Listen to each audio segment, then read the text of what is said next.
Allt það besta ókeypis. Knúsaðu vini þína. Samstöðin þar sem manneskjurnar koma saman.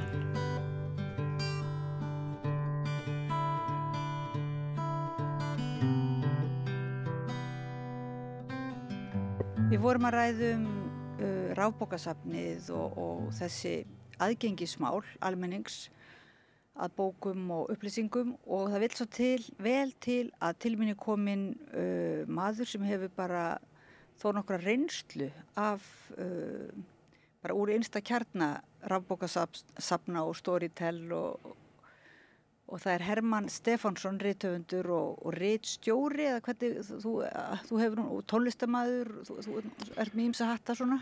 Já, ég með nokkra hatta en ritstýri engu nema bókum fyrir vini mína. Bara. Nei, en þú varst nú svona þekktur ritstjóri menningar. Jú, einu sinni ritstýrði menningar, já, nokkrum sinnum. Ég ritstýrði flugtímariti líka sem ég breytti í svona menningar tímarit. Þú ert svona einn af ritstjórum Íslands og ritstýri síðan kannski fyrir marga svona á laun. En mér langaði bara eiginlega að byrja á því að taka upp þráðinn frá umræðunni áðan semst ekki beinlínis rafbókasafnið, við fórum eiginlega ofan í saumana því áðan, en tengslin við Storytel, af því að þú svona, já, það svona einhvers konar sjálfsævisaga sem þú átt eða svona, þú átt þér sögu í tengslum við Storytel sem kannski pínu glæpasaga eða hvað.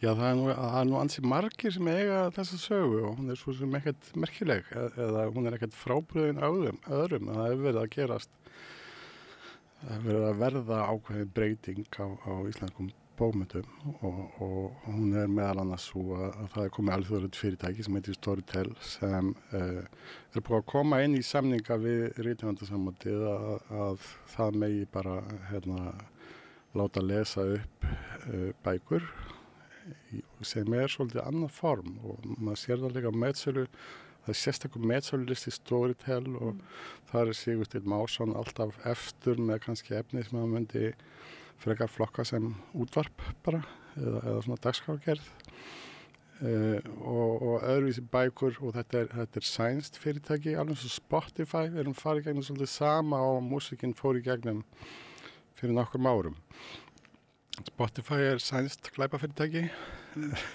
segja þeir og þeir segja það sama Storytel en það er til mismunandi samningar sem Storytel gerir við fólk annars vegar eru forlögin sjálf með upptöku með stúdíó og þau eru með upptökumann og þau gera þetta bara sjálf og þá ertu með allavega stóru forlögin eða sum þeirra hafa bara eftir því sem skilst þá geta þau bara ráðið með einum hnappi hvort bókin á Storytel eða ekki þú getur bara farið eitthvað admin stjórnborð í tölvunni sinni ég ætla að taka þessa bók út og þá hverfur hún bara af Storytel það fyrirtækið, útgáfufyrirtækið með samning við Storytel síðan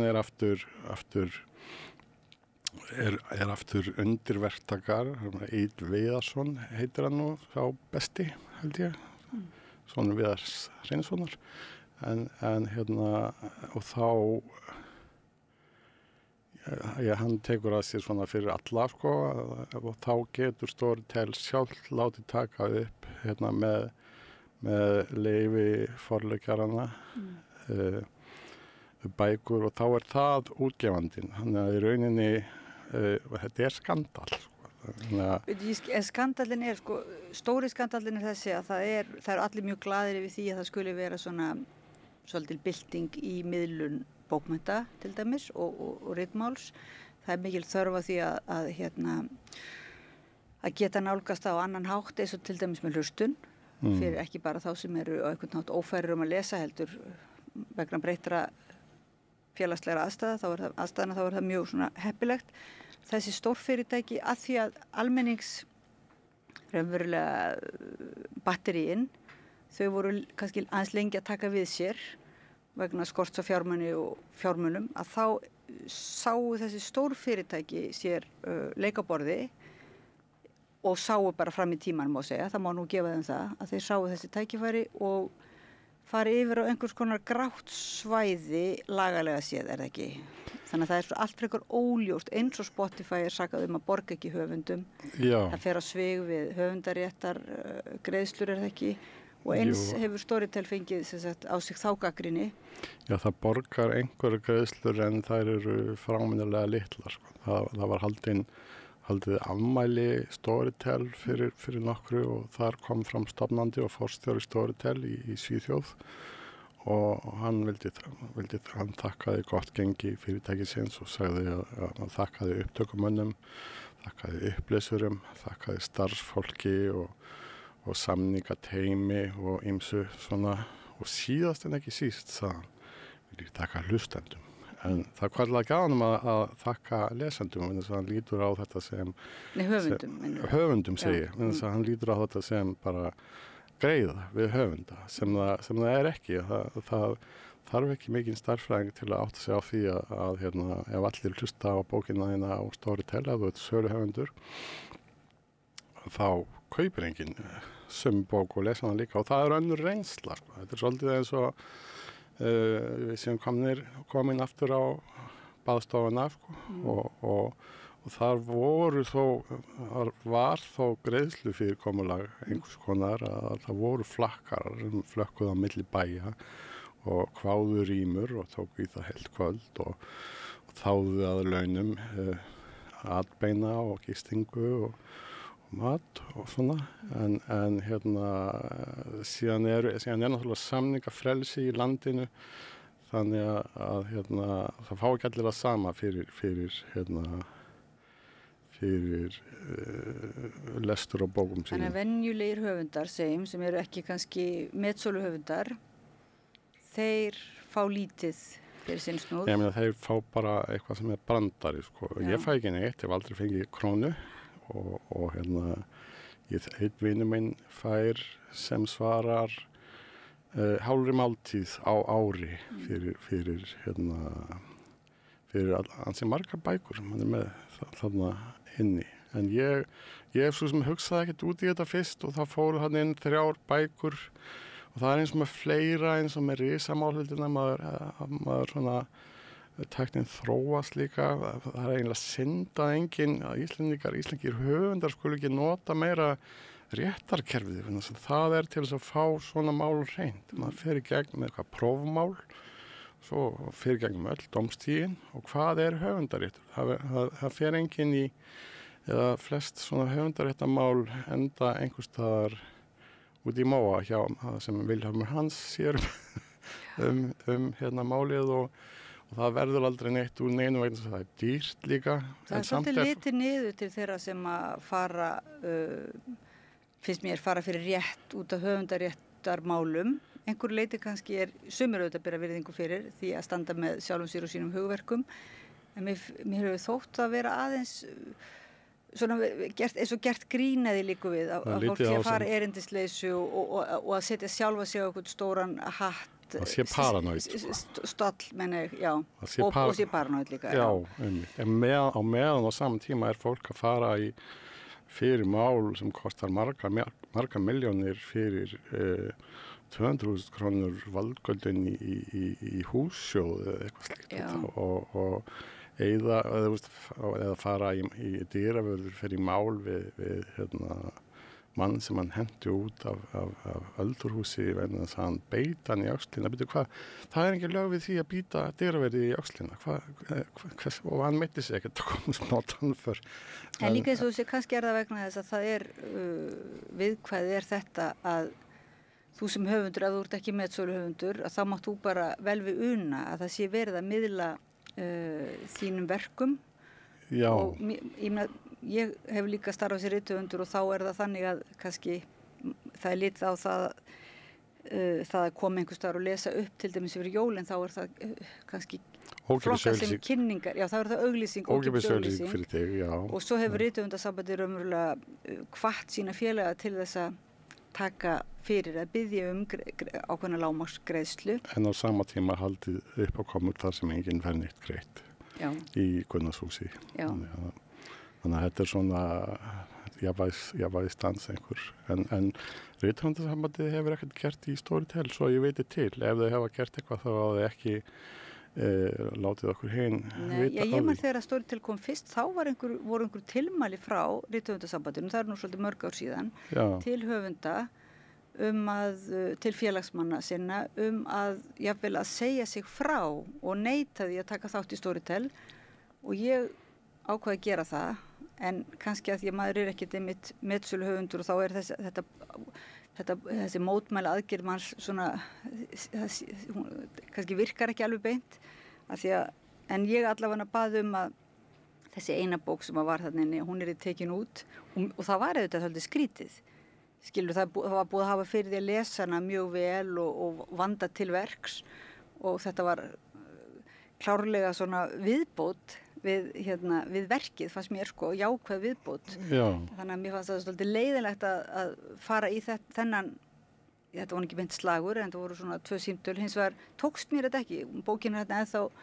Já, það eru mjög margir sem hafa reynt þetta og mistekist og tilgangurinn ekki sá að Storytel ætla að miðla bókinni endilega heldur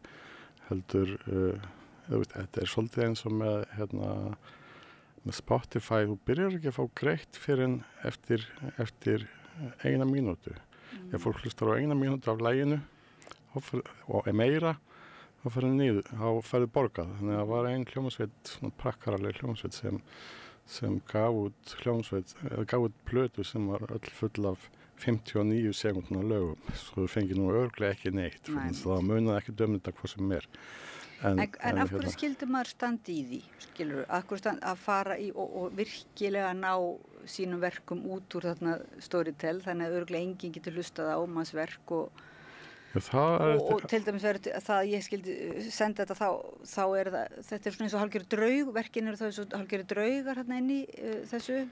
Já, vegna þess að það til eitthvað sem heitir höfundaréttur og þú átt hann, sem útgáfuréttur og hann annar og það þyrfti eins og með þessi ritstöldarmál sem hefur verið komað upp, það eiginlega svolítið synd að hafa ekki farið bara fyrir dóm og fengist á hreint, þetta má og þetta má ekki og það getur farið í margar áttir, ég meina eins og með sjálfsöguna, svona norrænu, hann höfundur sem heitir Klaus Beck Nielsen, og farið í mál við hann af því að hann var strandaglópar á lestarstöð á Ítalíu yfir 1 nótt og með vini sínum sem sá hann alla ævisögu sína sem hann skrifaði ósjálfrátt alla niður í huganum og gaf síðan út og vinurinn var ekki ánægður og hann fór í mál og blessunarlega þá tapaði hann málinu en þess að og þá það spurningum bara tjáningafrelsi eða og sæmdarrétt líklega. Já, eða ef vinurinn sem átti lífið, sem maður svo sem á ekki höfundarétt á lífi sínu eða orðum, maður á ekki höfundarétt á orðum, ég á ekki höfundarétt á orðum sem ég segi í útvarp. Þetta svolítið, og rithöfundar í lögum hafa í anda lagana meira málfrelsi fyrir rithöfunda heldur en aðra. Það bara þannig, með að segja meira en aðrir. Með því að gefa það út, beinlínis, það það? Já, eða bara það stendur, ég meina að vísu var Þórbergur Þórðarson dæmdur fyrir að segja eitthvað ljótt Hitler, en út frá úrvöldum lögum sem eitthvað sem annar hver maður segir Putin og Netanyahu í dag en hann stóð uppi sem hetja samt hann fyrir stríðið á það að Hitler væri svíðingur sem var alveg rétt en það hefði verið sorglegt ef Klaus Beck Nielsen hefði tapað þessum rétti eða ekki rétti, en þetta var svolítið tilslutt á honum, hann gekk svolítið nálægt vini sínum en ef hann hefði tapað þá hefði einhvern veginn öll greinin verið dauð, þetta bara ólöglegt, þið megið ekki megið ekki segja frá sjálfum ykkur og tilfinningum ykkar og vinum ykkar og eitthvað svoleiðis. Þannig að það hefði verið slæmt, sko. Og nú eru 100 ár síðan að Bréf til Láru eftir Þórberg kom út. Já. Og maður getur svona að vera áhugavert að taka stöðunni mitt á réttindum höfunda og þeirra stöðu. En getur aðeins sagt mér, þú talar þarna þessa risamálheild og ég verð að segja að það nú, ég held að það séu nú ekkert mjög margir sem vita hvað það og ég veit ekki, getur þú sagt okkur bara aðeins hvaða fyrirbæri það? Já, það er kannski eitt að taka fram fyrst í því efni að það er engin vondurkall í því. Í risamálhöldinni? Nei, það er ekkert sænskt glæpafyrirtæki.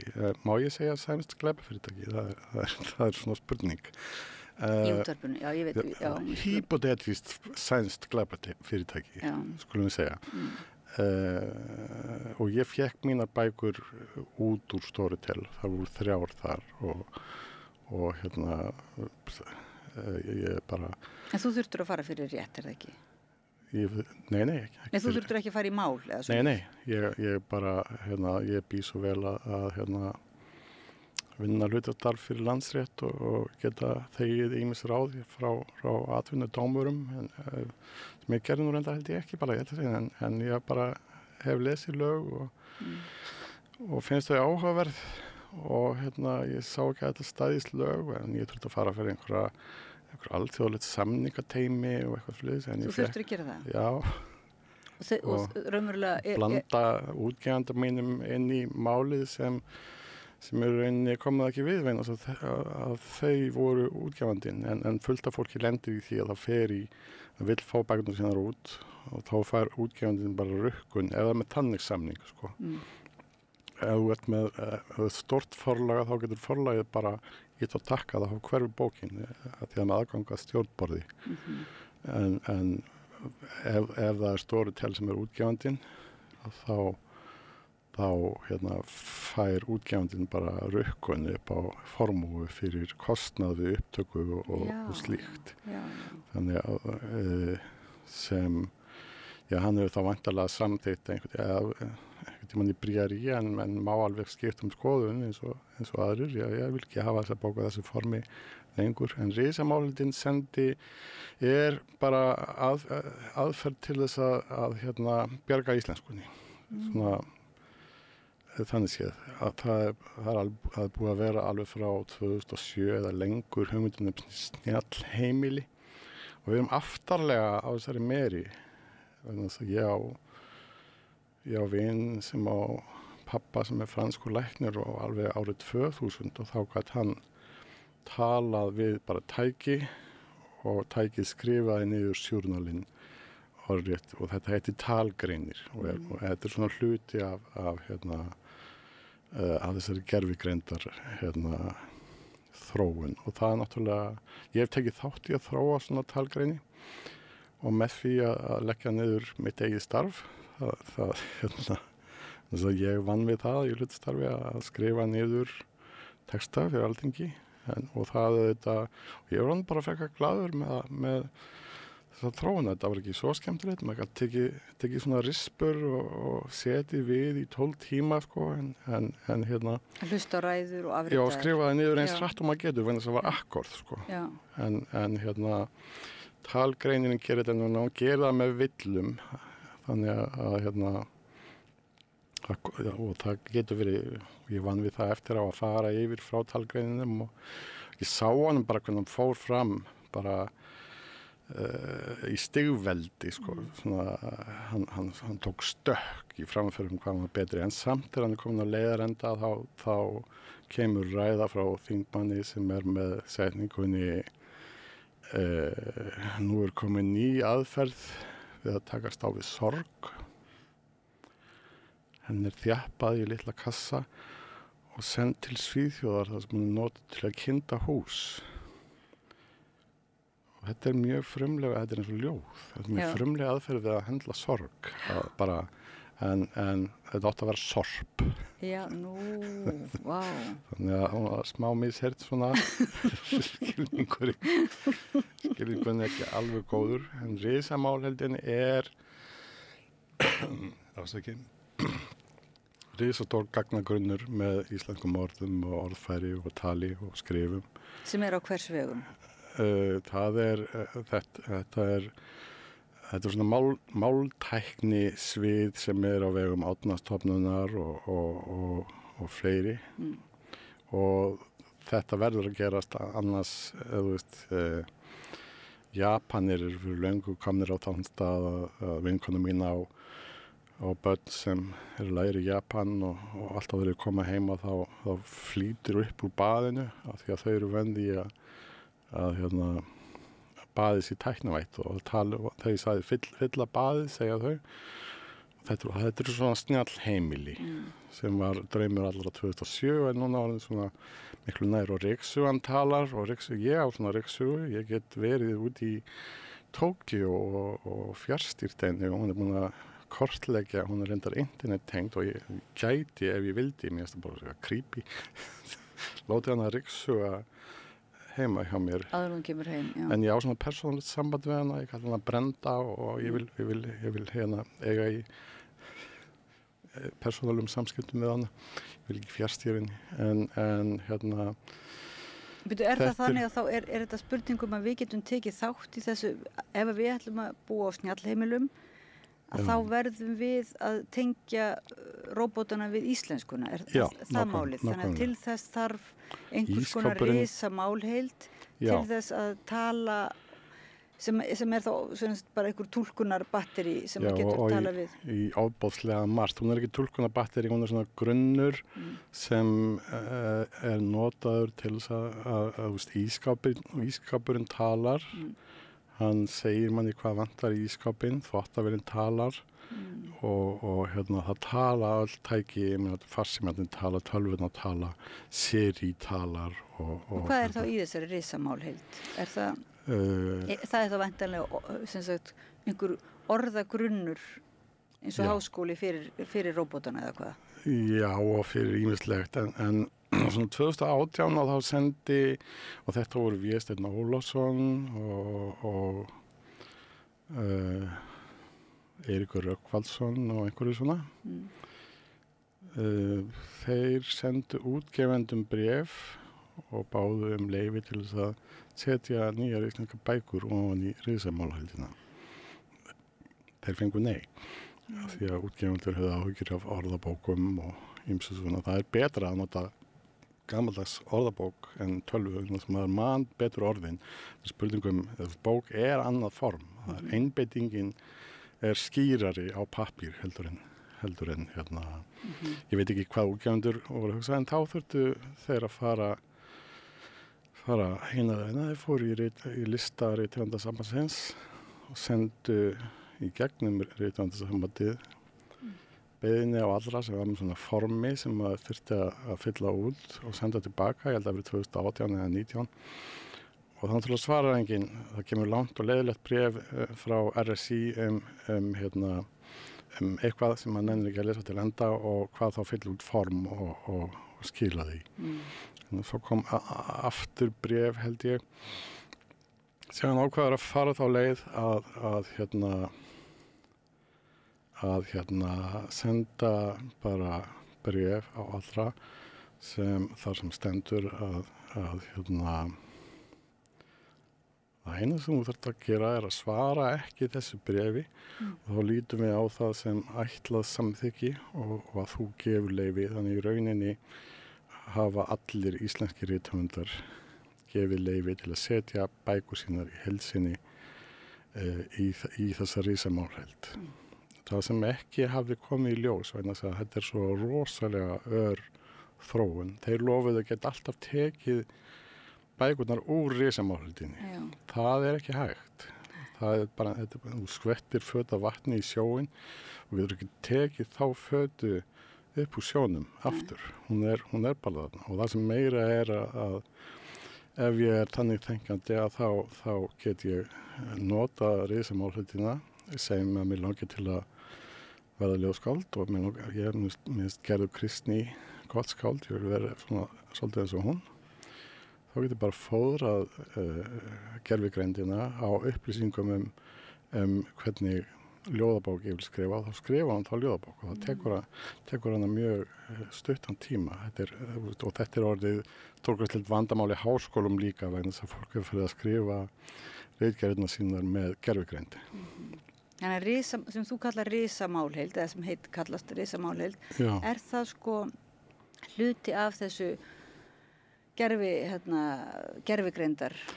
Já, þetta Sko ég meina þetta chat GPT og það. Ég tengist því. Ég var á Spáni núna, fyrir ári síðan og spjallaði heilmikið við svona prófaði svolítið mikið af þessu.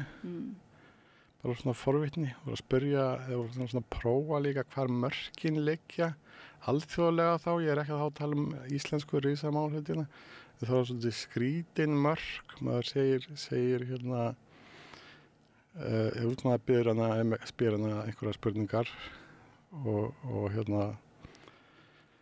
hún kemur það, maður segir hérna, skrifaði ræðu eftir Hitler sem hann hefði getað haldið 1932 sem ég ætla að nota í skáldskap. Þá segir hún því miður, það ósiðlegt. Ég meina hversu margar skáldsögur og kvikmyndir hafa gert nákvæmlega þetta. Skrifa ræðu sem Hitler hefði getað haldið þarna. Þetta stafar sennilega því að þeir settu einhver af þessum aðeins setti sjálfvirkan Twitter vélmenni í gang og þetta að verða þetta sennilega árið það sem allt gerist með gervigreindina. Sem kemur í ljós hversu megnug hún er. Hún það má líta svo á að megi vinna með þessu og þetta má vinna með þessu en maður kannski vill fara varlega í leiðinni og gæta réttinda sinna. En þetta vélmenni fór á Twitter og komst á slóðir einhverja nýnasista og var síðan fyrir að spúa út úr sér ekta nýnasískum áróðri. Og var kippt samdægust niður. Spú út úr sér bara óumbeðið, eða þannig? Já, gervigreindin þróar sig sjálf. Hún óumbeðið, það var enginn sem baði þetta, sko. Og þá, það náttúrulega ekki gott, en þá sett lína, sko, og síðan eru settar alls konar aðra línur sem eru settar af mönnum og síðan hún kannski, ég spurði, þetta allt skráð, sko, maður að hjálpa gervigreindinni að gera það sem hinnir óttaslegnustu óttastæður gerir. Ég komist að rökréttri niðurstöðu og segi það besta, það er bara eitt sem að þessari jörð og það mannkennið, það að eyðileggja jörðina, útrýmum því og þá allt í lagi. Skelltir þú því bara inn í gervigreindina? Nei, ég skellti einhverju svona það mjög margir spurt gervigreindina að þessu og er bara svona vélmenni sem getur talað og menn svona deila hvort hafi vitund en það er hið svokallaða Turing-próf fallið sem var prófuð það hvort þú vissir hvort viðmælandiðinn á netinu var manneskja eða vél. Lengi vel var alltaf hægt að sjá það. Þetta var vél. Hún sagði bara eins og spjallminnið hjá Arion banka segir, sko, og maður velur fá samband við mannesku. En hún getur leyst úr mörgu svona tæknilegu, svona sem einfalt, sko, og sparar þannig vinnu og tíma og fé sem eins og aðrar tækninýjungar gerðu. Ég meina, hvað er margir sjómenn eftir á Íslandi, hvað er margir bændur eftir, það vélarnar tóku vinnuna af þessu fólki. Nútíma fiskiskip bara versmiðja sem þarf ekki nema svo marga í vélasalinn eða vinnslusalinn og bændur með það saman með traktorana sem langt síðan, sko. Kannski sjálfur sér ekki skynsamlegt að vera á móti tækninýjungunum því að ef það verið að létta erfiðisvinnu af fólki en ef það verður einhvers konar réttlæti samt að vera til staðar til þess að erfiðisvinnan lendi ekki þá bara annar staðar og líka væntanlega eins og varðandi einmannaleika sem við höfum rætt við Rauðaborðið, sko, hvar er þessi risamálheild og þessi gervigreindar vélmenni geta þau raunverulega þegar þau spjalla og þegar þú spjalla við ískápurinn þinn og ryksuguna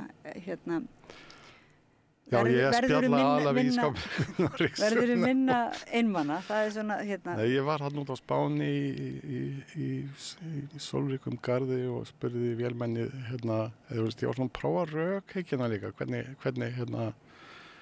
hvernig skilur hún húmor og ég spurði hver munurinn á fíl og ég fekk langt svar tilbaka fræðilegt og ítalegt og greinagott nema að hún skildi ekki þetta gamall brandari hver munurinn á fíl hann hvorki hneggjar þannig að hún gaf sér bara forsendu hver munurinn á fíl og hesti munurinn á fíl og hesti sá að þótt báði sig með fjóra fætur hún hefur þekkt brandarann? Nei, hún þekkti ekki brandarann, hún skildi hann ekki. Hún skildi ekki að ég sleppti úr seinna liðinu. En fyrst hún fór að tala um hest og svarið við brandarann með hneggjar, þá heldur maður fyrir sig hvort að hún hefði, hvort einhver hefði hent þarna fötu af gömlum bröndurum inn í risamálhildina.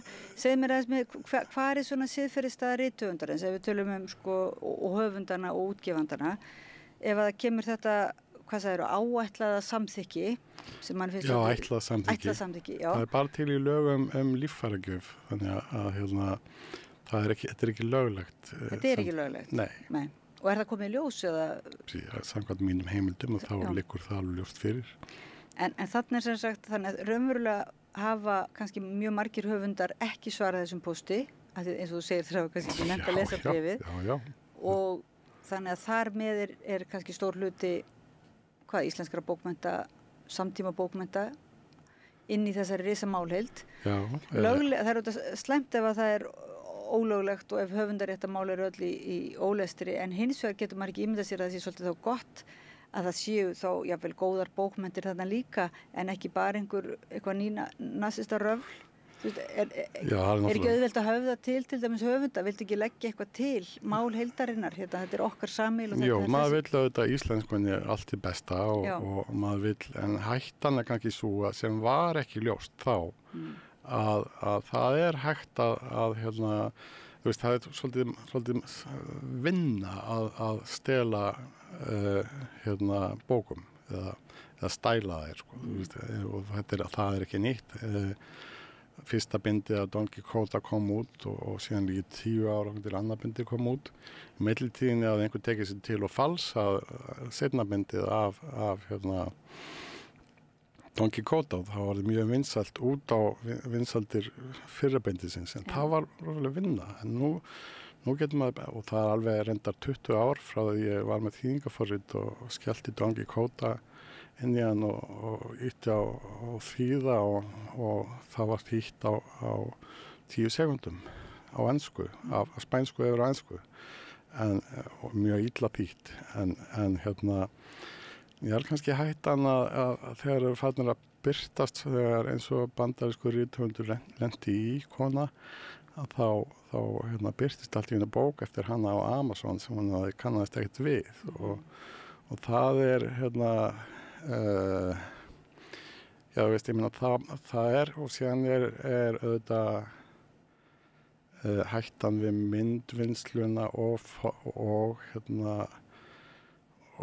tónlistarforritin þegar þú getur fengið það er tækið að sem þú getur fengið Drake og Eminem til þess að skrifa bara texta og svo lætur tónlistarforriti búið til takt og eitthvað svona rytma og síðan rappar Eminem onni að þú heyrir engan mun á eða Drake og þú heyrir engan mun á raunverulega manninum og síðan er þetta hættan við falsfréttir að það er munu þú getur látið hvert sem segja hvað sem núna með mynd í dag það eru svona örsmáir agnúar fólk er stundum með aðeins fleiri fingur en það ætti að vera með og svona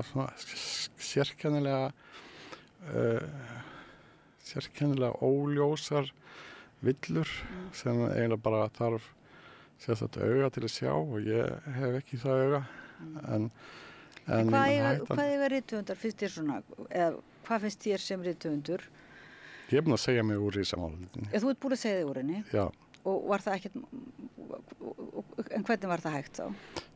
Það fylgdi bréfinu, þú getur bara fletti upp í tölvupóstunum hjá þér, það fylgdi bréfinu netfang, þar sem maður gæti sagt sig úr hérna.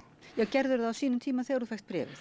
Nei, ég gerði það bara seinna þegar möguleikar þess að tækni fóru að koma í ljós sem hérna, ég vissi ekki af og fólki sem þróaði risamálhlutina vissi ekki heldur af, sko. Þannig að mér finnst að rithöfundar eigi að fara varlega í það að setja bækur sínar ofan í þessa risamálheld vegna þess að þeir eru þau eftir því sem ég síðast frétti það var ekkert mál fjarlæga bækur mínar, það var eitthvað smáraði úr bókum mínum.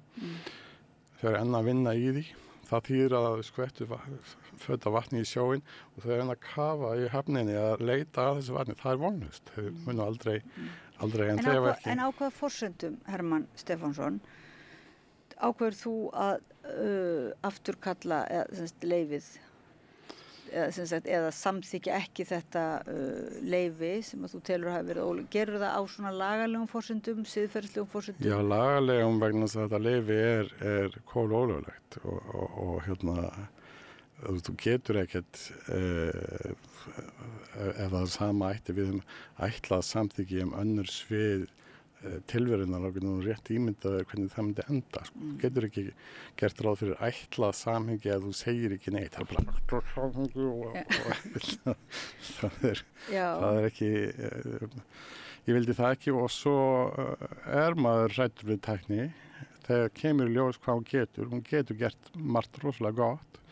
Hún getur líka, ég ekkert viss að hérna, vélmennin muni taka upp á því að drepa mannkynið í náinni framtíð en mér þætti það mjög skynsamlegt af henni svona loftslagslega séð þá er það rökrétt hérna, hvert meinið það er mannkynið og það væri hérna já og svo bara með hérna falsanir og eftirlíkingar sko. Maður er það gott og vill maður endilega ljá því finnst ég held að rithöfundar eru þá þeir einu í þeirri stöðu að eiga kannski ekki að vilja hafa texta sína í risamálhaldinni því að þeir eru með sérstakann höfundarétt og þeir lifa á því að hérna vinna árum saman og það eru farnar að koma út bækur sem eru skrifaðar af gervigreind það er hérna það er dærast út, það eru auglýsingar og YouTube það sem stendur, það sem einhver maður segir reynslu sína ég byrjaði á að skrifa fyrstu bók mína og hérna hún var bara 40 blaðsíður og tók mig alveg mánuð að búa hana til en síðan kynntist ég gervigreindinni og hérna nú er ég ríkur maður það tekur mig 2 daga að búa til bók og bara dælir hann einhverjum hugmyndum ofan í hérna tækið og svo hérna kemur bara bókin tilbúin og hann setur hann á Amazon flest af þessu fer bara að það er ekki eins og segir í auglýsingunni og nú er ég ríkur maður ég gef út 6 bækur á ári og það er mók seljast en þannig að það er ekki endilega spurningum hérna fjárhagslega hagsmuni heldur svona sæmd að hérna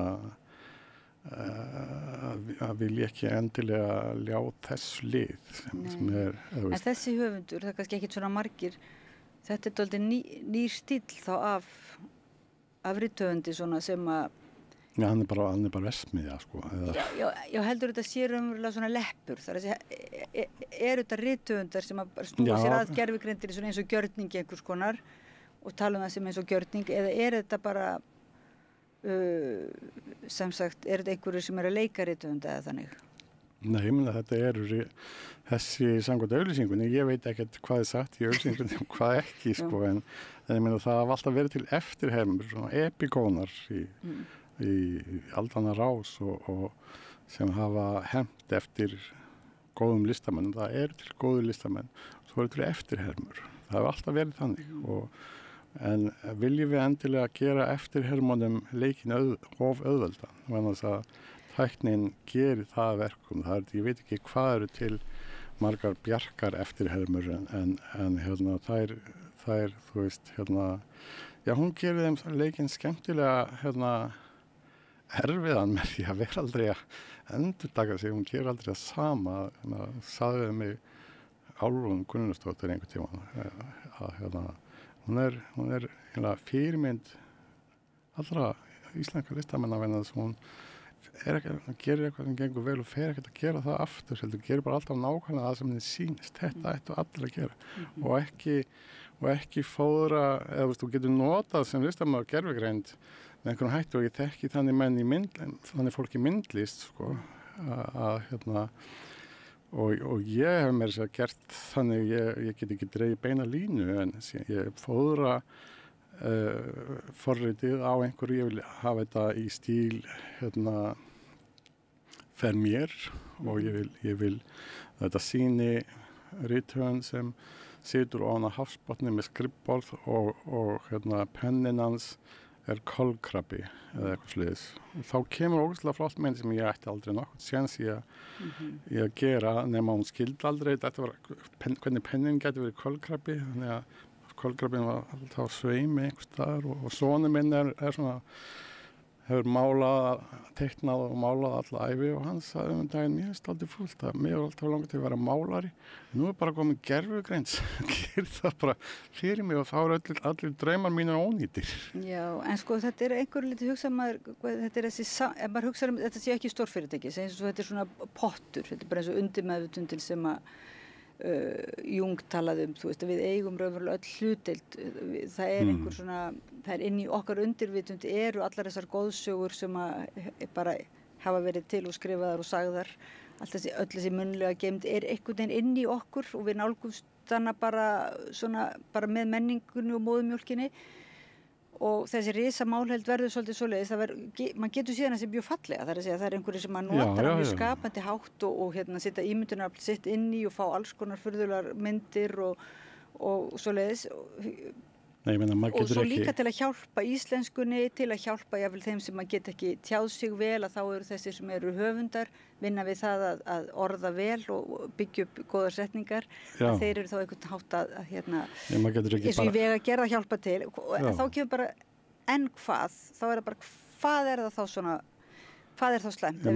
Maður getur ekki séð hana bara fallega, maður getur séð hana sem þrekvirki sem þetta fólk hefur unnið og fullt af fólki vinnur enn þann dag í dag við að þróa og er í stöður í þróun en eins og allar aðrar tækninýjungar þá eru skuggalega hliðar og það er hundleiðin þetta að vera alltaf maðurinn sem segja það eru skuggahliðar á þessu svona, maður vill ekki vera nölduskjóða sko. Það er ekkert mála að hérna nota hérna gervigreind sér til hjálpar í listsköpun eða hverju sem er og ef maður vill að þá getur maður leikið sér með þessu hugmynd hvernig mennskan og vélinn rennur saman en það hefur alltaf verið í öllum Sæborgin sko. Já, Sæborgin, já. Þannig að það hefur alltaf verið í öllum vísindaskáldskap, það er einhver innbyggð svona bölsýni, þetta fennir allt til fjandans. Nei, en ef við getum sett höndur, er það ekki bara kannski svo staðreynd að þetta eru stórfyrirtæki, að þetta er raunverulega eign, þetta verður ekki okkar sameiginlega eign, að þetta verður, við höfum raunverulega við eigum enga hlutild í því að ákveða hvernig það er nota allir góðs eða íls, við missum einhvern veginn. Og þannig eru náttúrulega bara hugmyndir í sjálfu sér. Þú setur fram einhverju hugmyndir í bók og svo eru þær notaðar og einhver miskilur það og notar það allir góðs eða íls og þú hefur ekkert valdbeinleinis yfir því og þú ert að bara gefa út, það er bara orðið að gefa, þú bara gefur það út og þú verður bara að taka. En þannig er eitthvað annað held ég, er það ekki vegna þess að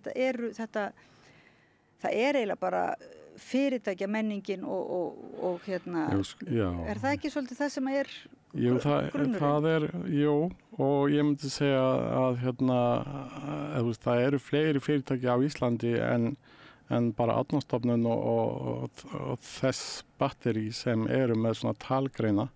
Það eru einkafyrirtæki líka og hérna, þá getur og það bara í rauninni, þú getur setið og þýtt bók og þú getur bara talað hann upp úr þér og setið með bók sem var engin munur á því og þegar Halldór Laxness þýddi Voltaire á íslensku á viku, hann var með ritara og hérna þetta bara eins. Þetta smámunur en allavega ekki, þá ekki.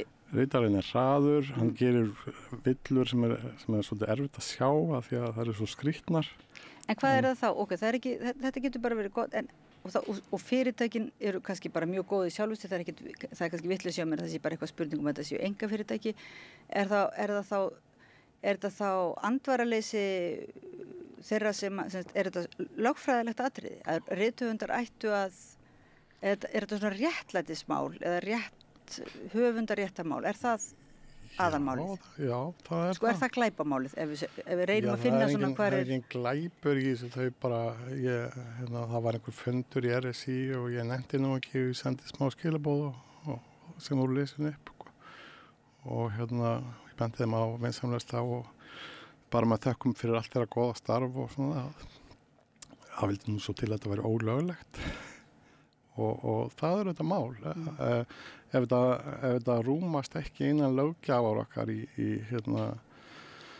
höfundarétt þá gildir, hefur þetta leyfi ekkert gildi. Hitt er svo annað ef fólk kýs sjálft að fúsum og frjálsum vilja að gefa bækur þá er það bara því besta mál. Já. En nú eru margir rithöfundar, fleiri og fleiri rithöfundar eru einmitt lögfræðingar líka, en þeir kannski hafa ekki, þeir ættu að geta hjálpað þá rithöfundastéttinni að svona uppfræðast sín lagalega rétt, en það kannski er ekki mikil meðvitund með íslenskra rithöfunda verið að segja réttindamál og... Nei, mér sé þannig að þeir reyna svona sérfræðingar í að kunna ekki atriði sem hver sem hefur verið unni fyrir stéttarfélag eða verið í stéttarfélagi kann eins og bara fundarsköp og sem er bara svona reglur, rammi utan það að lýðræði fúnkeri eins og það á að fúnkera. Sé ekki bara spurt er ekki allir saman á því sem felur í sér ákveðin þrýsting á að þú sért sammála eða þú þarft hugur ekki til þess að vera eina manneskjan sem stendur upp og segir, ég er ekki endilega sammála því. Og þá verður engin samræða, engin lýðræðislega samræða. Það verður bara svona, og lögfræðingar, það er eitthvað að lögfræðingum, þetta er sama greinin, lögfræði og hugvísindi og ritrýni og túlkun og þess að það lögfræði er túlkun. Lögfræði finnur ekki út fyrir okkur laga heimspekilega hver sannleikurinn heldur hvað verður sannað eða hvað er sannanlegt að hafa gerst. Það finnur ekki út staðrendina, það oft bara ekkert hægt að vita hana, en það verður eitthvað sannað og mjög oft bara er dómurinn veit maður þetta, en dómari svona sem hann er ekki hann sjálfur þegar hann er í vinnunni, hann er fulltrúi lagana og hann ber að fara eftir lögunum en ekki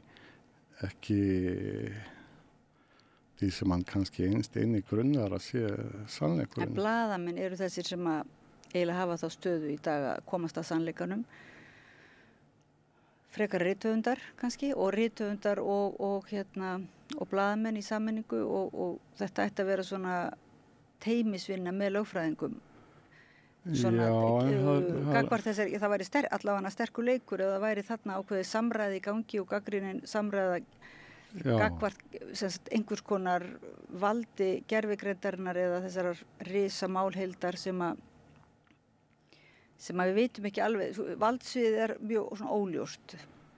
Já, það er mjög vítt eða sem sé og gervigreindin öll mjög víð, við erum ekki bara að tala þetta með rithöfunda algjört smámál meðað við aðrar siðferðislegar spurningar sem koma upp í tengslu við gervigreind og til dæmis hernað.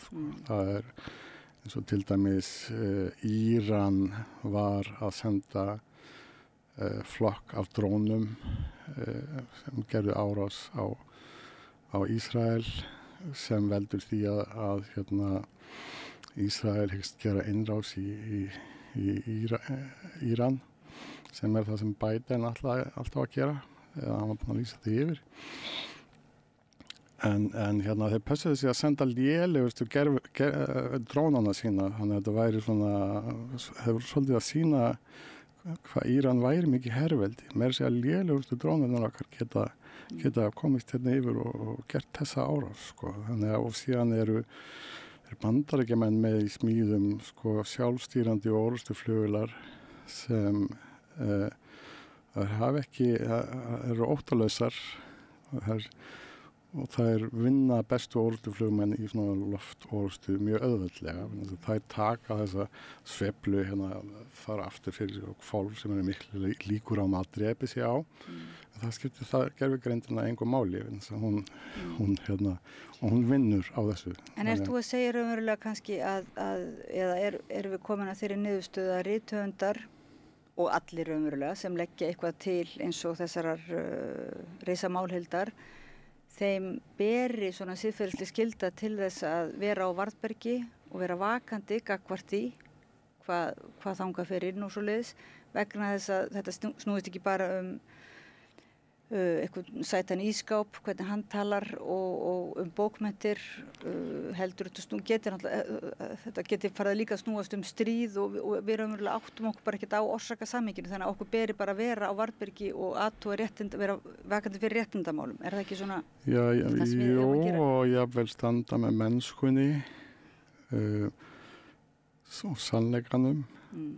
Verður svolítið leiðinlegt þegar gervigreindar bækurnar taka streyma út og hvernig þeir fara að því og það verður svona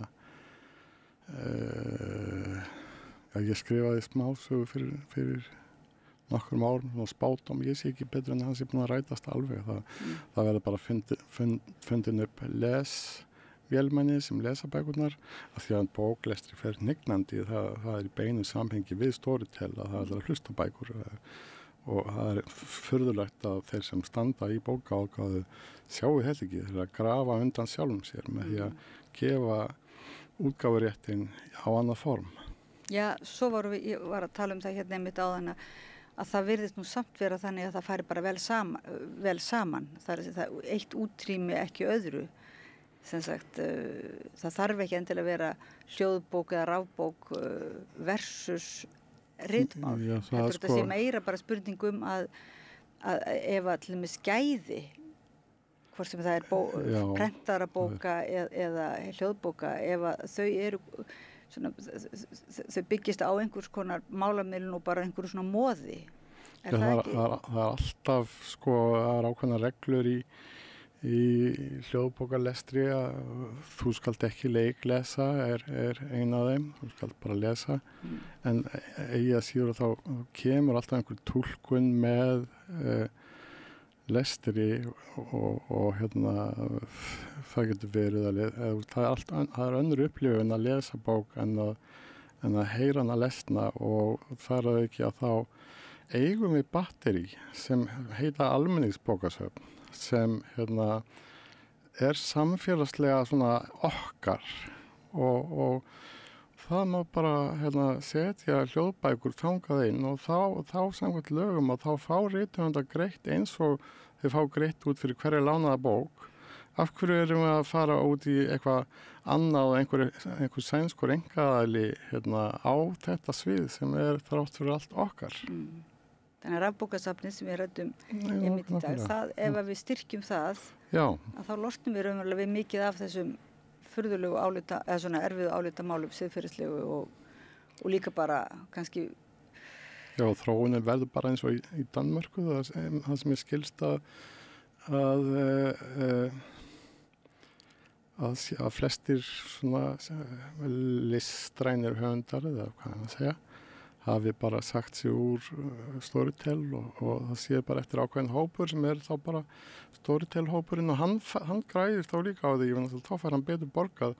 En þess að ef ég þarf að borga Hermanni 10 krónur og Árni 15 krónur, þá stend ég náttúrulega ekkert í því, en það margir svoleiðis, þá fá þeir bara sem kjósa þennan vettvang meira fyrir sitt efni. Ég meina þess að metsöluhöfundur svona venjulegur, sem venjulegan samning og stóru til fær kannski 300.000 krónur á ári, síðan fólk sem á peninga og tekur bækurnar sínar upp sjálft og gerir aðra samninga, þess að samningafrelsi á Íslandi og þeir fá miklu meira heldur en að kapitalismin lætur ekkert að sér hæða, sko. Nei. En risamálhöldin ætti þá líka vera búa á einhverju svona almenningsbókasafni eða finnst manni, sko, og á Árnastofnun, þannig að þetta eru... Já, mér finnst velkomin þar og þetta alveg rétt hjá þessu fólki. Þetta það sem þarf að gera til þess að bjarga íslenskunni. En þess að enskan, ég hef verið að tala það að mér finnst leiðinlegt hvað að sé ekki aðskilið sem sé annars vegar kynja pólitíska umræðan íslenska tungu sem alls staðar eins. Ég meina að þú fer til Suður Ameríku og þá ertu með mjög mörg fornöfn eftir löndum bara og það sama deilan í gangi og þetta á Argentína eða Brasilia eða hvað sem þetta ekki örtungumál eins og Ísland og meðan aftur á íslensku má líka fremur við bara héruð á Spáni eins og Galísíu þar sem stórt tungumál gerir innrás inn í lítið tungumál og gleypir það. Þannig að ég myndi vilja það sitt hvort atriðið við munum ekki á Facebook leysa svona allir verið sáttir við kynjapólitíkina það verða til andstæði pólar þar áfram og mér finnst oftast umræðan svona ekki leiða neitt, sko, og jafnvel að transfólk og kynsegin fólk sé bara leitt á henni að nennir ekkert að taka þátt í þessu sjálft. Það alveg gagnkynhneigt fólk sem að En hvernig tengist það risamálheildinni? Það man ég ekki. Nei, já, þú sagði ekki að láta þess að... Ég að tala íslenska tungu. Já, láta íslenska tungu. Þetta risamálheildin það sem þarf til að í varnarbaráttu íslenska tungu gagnvart enskum áhrifum sem, ég ekkert heilagur í það bara eftir hvernig skap ég hvers mikið ég sletti á ensku en nú ert þú líka þýðandi, þú ert nú mikilvirkur þýðandi, ertu með þýðingu, ertu að vinna þýðingum eða bókum sem kom út núna fyrir jólin? Nei, ég hef ekki þýtt í svolítinn tíma, ég með einað svona sem ég langar að þýða, ég fór svona að skoða hvað var að gerast í spænsku bókmenntum. Niðurstaðan var svolítið svo að það væri ekkert að gerast í spænsku bókmenntum. Það svona suðuramerísk bylgja og það eru allt konur, eða mjög mikið konur og það eiginlega svona önnur bylgjan frá töfraraunsæginu. Fyrst kom svona svarið við töfraraunsæginu sem var Roberto Bolaño og hann talaði mjög illa töfraraunsægið og var endalaust að það með svona lista yfir lélega höfunda, það var allt töfraraunsægið, men nú komið svona konur í yngri kantinum sem alveg sama, þær eru svona frjálsar undan þessu, þær eru bæði frjálsar undan og það þurfi ekkert að brjótast undan og í töfraraunsægisins og í Roberto Bolaño og þær eru rebelar en ekki gagvart því sem hefur gerst áður endilega og það er ég veit ekki hvað saman það er svolítið dystopíum og svolítið fríkaðir höfundar og skemmtilegir, sko, en þetta hefur verið að koma út hjá Angústúru mikið og margt í þýðingu bróður minns Jóns Hals, þannig að við ætlum báðir að þýða saman til Sveblin og sem eina af þessum höfundum og gervigreindin ræður illa við svona það er alveg hægt að spara sér sporin við ég meina við sjáum hvernig gervigreindin þýðir bara með því að kveikja á texta á YouTube eða eitthvað, sko. Já. Ég Ég meina bara það að geta talað inn þýðingu og hafa skrifast hún að það er held ég bara jákvætt sko. En þú segir að það sé svona rebelandi í suðuramerískum bókmyndum, finnst þér vera rebelandi í íslenskum bókmyndum núna? Þótt við séum komin út fyrir svona umræðu efni dagsins, við kannski verðum að hittast bara aftur og taka íslenska bókmyndu fyrir en bara rétt í lokin. Ég veit ekki, það kannski til margar tegundir að rebelanda en mér finnst bókmyndunar kannski